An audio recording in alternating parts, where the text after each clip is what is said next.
To bring in ESPN's Tom Rinaldi, who has been tracking the latest on the scandal as well. Tom, I know you've been there all week long there at Penn State, and you've seen the mood change on campus. Give us a sense of what's happening, the things that we're not seeing on camera.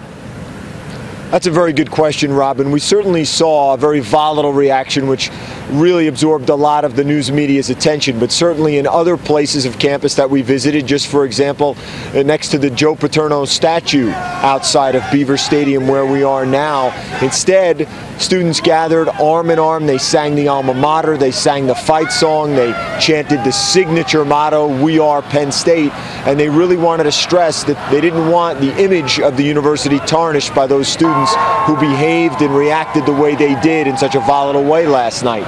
And many were reacting because the manner in which Joe Paterno was let go after 61 years of phone call. Can you tell us what went down behind the scenes there?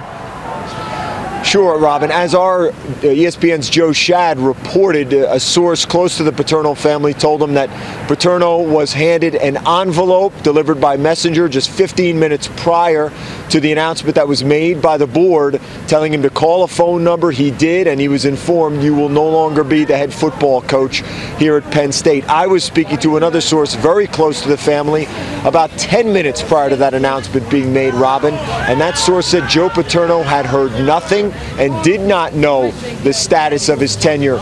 In fact, it turned out that he would not have the opportunity to complete his 46th season here.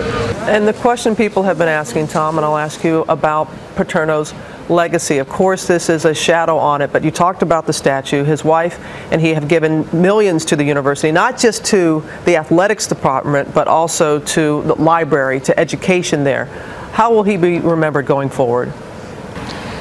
Now, I think it's too soon to really answer that, Robin, but you understand what Joe Paterno means, not only to college football and not only to the Penn State football program, but as the living, walking identity of this university and the mark that he's left upon it, having been here for more than 60 years, the head coach for 4.5 decades.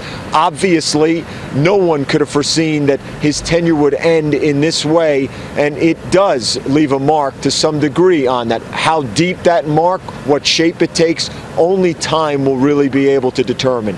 Tom Rinaldi, as always, appreciate your time, your insight, and your reporting on this. Take care. Thank you, Tom.